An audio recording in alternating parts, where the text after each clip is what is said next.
Wow. Okay, I never had to write a diversity statement, so this is a lot of pressure. First of all, thank you for inviting me. It's actually my great pleasure to be here.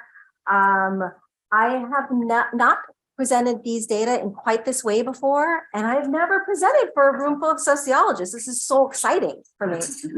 So with those things in mind, I really, really encourage you to just ask me questions as we go. I'm pretty good at making sure we don't get derailed. And I'm also pretty good at, you know, shutting things down if they get out of hand. So there you go. I have learned to always start with my thank yous in case I do run out of time. So I'd like to thank Nicole Chilton, my collaborator in psychology, Natasha Warwick, whose book inspired this research, and Jordan Stark, a former PhD student in psychology and in the JDP program, so he might be familiar to some of you. He's at Stanford now, doing a postdoc, and he was a current PhD student in psychology and in the JDP program. So today I'm going to talk to you about our research on what we're calling diversity rationale.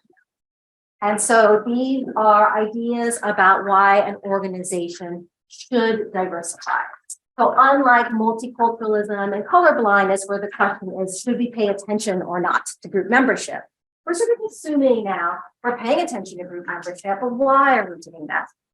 And we'll argue that much of the thinking about why breaks down into one of two categories. The moral category, which is motivated by fairness, justice, or inherent values, as opposed to instrumental motivations, which are motivations that are around usefulness or something kind of external to your inherent values. And you can see these themes in a lot of different ways in the domain of higher education and in the domain of thinking about diversity. So you can see these themes in court decisions. Give me a second. All right, I can only give you some seconds. You can see it in university messaging. So at Berkeley, it renews the campus's commitment to California and the world to provide fair treatment, access, and opportunity advancement for all. So that's moral. Whereas UVA says a lot of things, but the thing that I find interesting for the purpose is when people of different backgrounds come together, they exchange ideas, question assumptions, and broaden horizons for all. So in the context of higher education in particular, morals tends to be around this notion of remediating past and current injustices, and instrumental tends to be around this idea of bringing people, different kinds of people together, benefits the educational enterprise. And this is my favorite example. It is from Natasha's book, where she interviewed students primarily at Harvard and asked them why they thought what they thought about affirmative action, right? And so the moral kind of response is because in this country, everything isn't fair, everything hasn't been fair, so you need to adjust for those things that haven't been done fairly, right? We can see justice, fairness. And someone said in an interview, for the good of the college experience, because Harvard doesn't need to send some white guy to Wall Street who has never interacted with a Black person. He's going to be a business analyst under somebody, from Penn, and needs to know how to interact with people of different cultures, right? So basically, diversity is good for the white guys who are going to Wall Street can practice on the ethnic minorities in college, so they don't mess up when they go into the workplace. I can pay this person. I love him.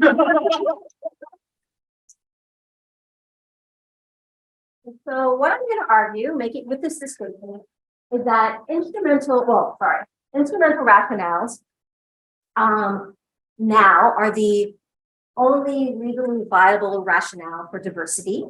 We'll see if that remains the case into the summer. And it's also the predominant rationale used for diversity in higher education and in businesses in the US. So one way we've tried to show that in our lab is by coding websites. So we took I think this is 2017 US News and World Report. We looked at the websites of all of the national universities that were ranked. We engaged in a principal strategy for finding their diversity pages. And then we had some really wonderful undergraduate students who coded those pages blind to our hypotheses for the degree to which they showed moral themes and the degree to which they showed instrumental themes. Okay.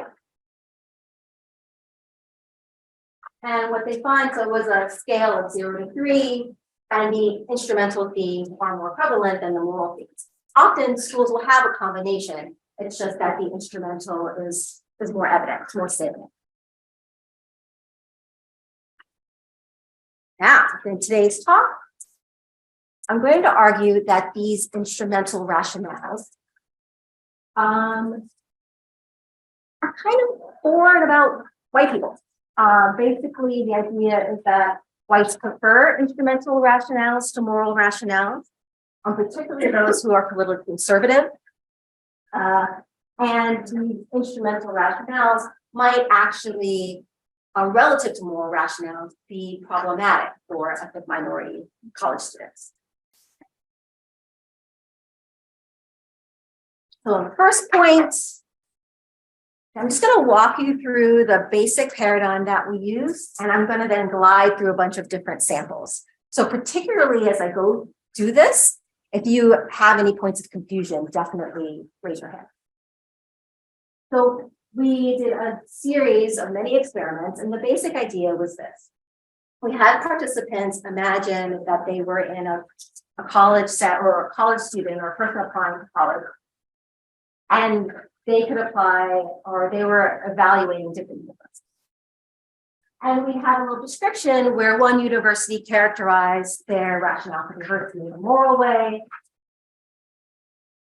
another condition where they characterized the rationale for diversity in an instrumental way. You don't need to get too hung up on the specific wording in this manipulation because we've changed it across studies. And then sometimes we had a control condition where participants read about efforts or a conceptualization of diversity that meant diversity of activities or courses, right? So here you're getting a range of experiences, but they're not coming from other people per se. They're coming from other aspects of the university environment. More often than not, we did this all within subjects. And for our question about who prefers instrumental relative to moral rationale, we have a measure of positivity with like combination of how much do you like this statement, how much would you be willing to go to this university, etc. And you see here for white participants, they prefer the instrumental rationale to the moral and to the control. And we've shown this many times. Now, this is a little tiny difference. So in a couple of the experiments, we had participants at the end make a forced choice between the different kinds of schools, right, with the thinking that that's really how you make your college decision in the end. And in this particular instance, but in both cases, it's about the same. About 75% of our lab participants chose the instrumental school, whereas about 25% chose the moral school. So when you rate it, the difference is tiny, but when the rubber hits the road, it seems to make a bigger difference. Now, what I just showed you were participants online. We've used prolific samples, we've used nationally representative samples, but these are all people imagining that they're part of this college admissions process. So we wanted participants who had, my husband would say he's from the South, some skin in the game. So one of the samples we looked at in that respect were parents. And the parent survey, I'm just putting it up because the shortened version of what I just showed you. So here Parents got a statement about University A or University B, moral or instrumental. And then we asked them a number of questions about the schools, with A being one anchor and B being the other anchor. And of course, we counterbalanced which school was A and which school was B. I'm showing you this because the data is going to look a little bit different because of the change in the scale. And we did it this way because we collected these data on campus at Princeton Preview and first year parents weekend. And so we needed to be able to slip something really quickly to people who were on the go.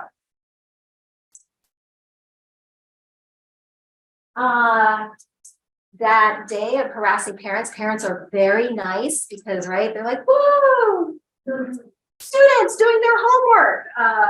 And so we were able to get a good sample of a variety of ethnic parents with a variety of ethnic groups. Higher numbers with greater preference for instrumental overall. And 4 is our true midpoint on the scale. And what we see is the white parents prefer instrumental to moral, and they're the only group that prefers instrumental to moral.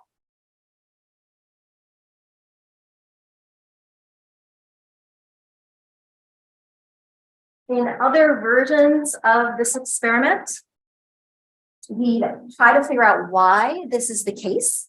And so being psychologists, we're always in people's heads. So why is it that whites prefer instrumental to moral rationales?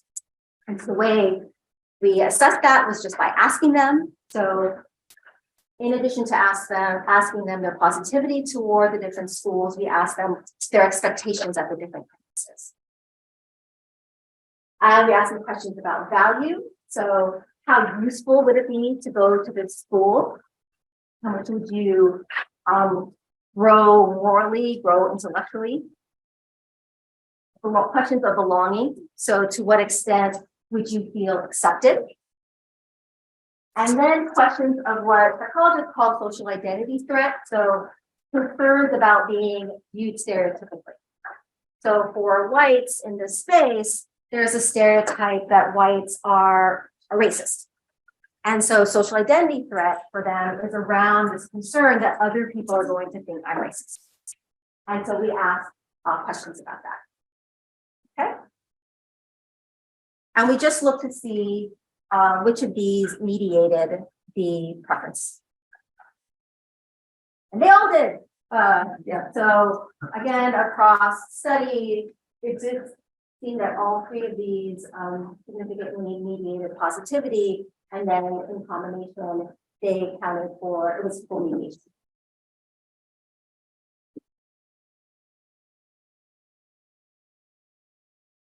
So this is just me being very, like, I love a good replication and I can't help but tell you about all of them.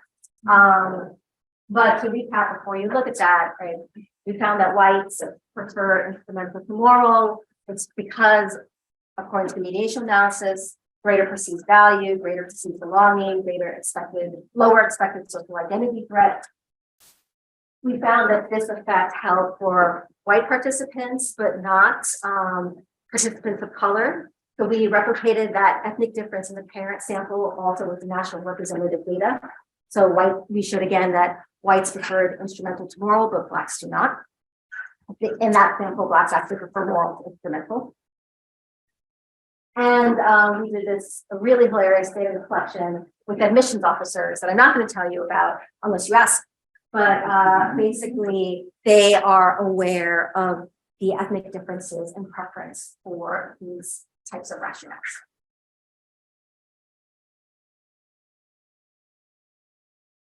So first part, right? Whites may prefer instrumental to moral rationales. But it's not necessarily all whites to, the same degree. One of the most important things, I think, when you're thinking about diversity policy is to think about ideological differences. These are very ideologically fraught policies.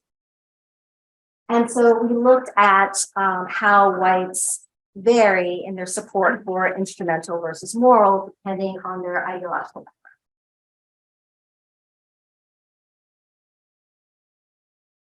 And the basic idea is that whites, well, the more conservative one is, the less you're going to like a moral rationale.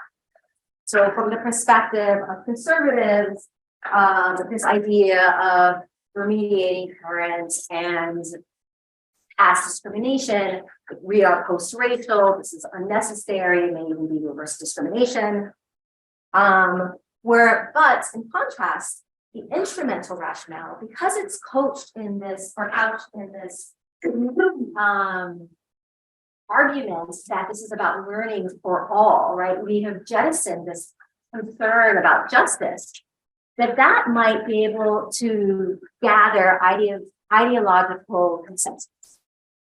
That this way of thinking about diversity, liberals like diversity, I think especially care about the rationale, but the conservatives can get on board with this idea of it being an intellectual value. Do you get it?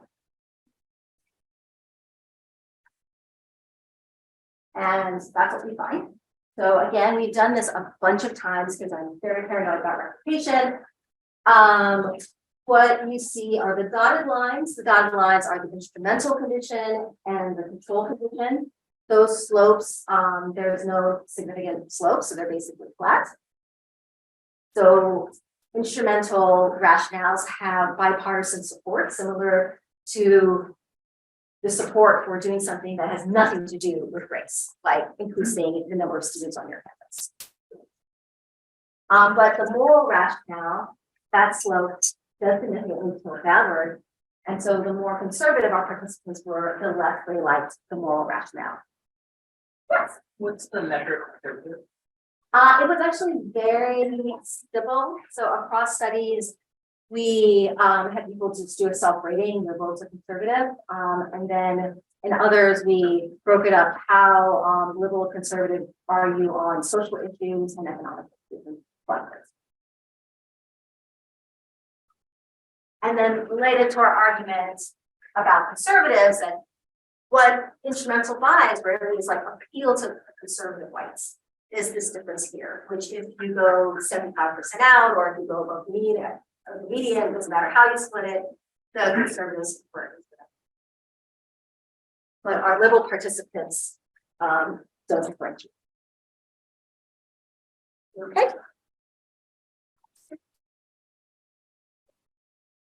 So we're trying to again get at translate these, if they're not even lab-based findings anymore, these web-based data collections into something that feels a little more tangible and real world.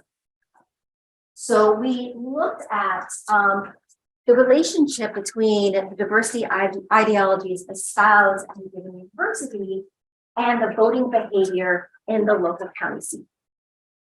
So the idea here is that we're not making an argument about directionality, but we are making the argument that these might be related. So if you think about a university and its local town, the university is attracting particular people to the local town. The local town is also creating an atmosphere and constraints that differentially attract certain kinds of people. There are people in the local town who go to work at the university. So the ideas in the university, to some extent, have to be consonant with that cultural ideals in the town, right, for town and gown relations not to explode. So does the diversity rationale at a university correlate with the degree of conservatism in that town? And the answer is that it does. So we took those codes that I had mentioned way at the beginning of the talk, and we related that to voting for Trump. And what you find here is, right, first, instrumental is higher than moral across counties. And right, that makes sense because instrumental is the only legally viable strategy for justifying diversity, and it's also the most prominent. But despite this main effect, you see that instrumental frames, the slope is not significant, right? So it seems to have an ideological consensus as measured this way. But the more conservative the county, the less likely the university is to espouse a moral rationale for diversity. Again, if you look at these two ends, you actually get a preference for moral over instrumental at both ends, but the effect size here is about double the effect size here. Okay.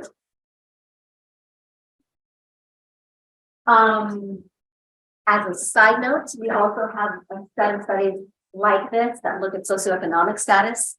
And you might guess at this point, but the high SDS participants prefer instrumental to moral, whereas low SDS, and these are all white participants again, differentiate less. So we have the policy of an instrumental diversity rationale. It is useful in that it seems able to gather the support of majority group members, right? And also people who might be disinclined to be politically allied with diversity. But what are the implications of this rationale for the ethnic minority students themselves? And we've only begun to look at this. Jordan's dissertation focused on this, and he's busy now doing his postdoc and being on the job market. And, you know, every 2 weeks I'm like, what happened? And he's like, I'm busy. So, but we do have a couple of directions. So one was the first tack we took, which was just looking at graduation rates. So these are, again, publicly available data. So we took those codes that I've mentioned, those website codes, combined them with a number of relevant controls from US News World Report. And these controls were selected because they were related both to diversity rationale and to graduation rate. And so we pre-registered this way of selecting the controls. And we looked at the 6-year graduation rate of students by ethnicity at colleges across the country. Are we good? So how does the diversity rationale a university espouse relate to the graduation rates at that university with some reasonable conditions? So this picture is not quite as simple as the others. So first, we're going to look at the lines. The lines refer to degree of moral endorsement at the university. And the dotted lines are moderate or high moral endorsement. And so those slopes are effectively zero. We want to concentrate on the solid line. These are universities that are low in moral endorsement, right? So they're low in moral, but the higher those schools are in instrumental, the larger the black-white gap graduation. And when we break up the disparity, we find no relationship between diversity rationale and white graduation rates.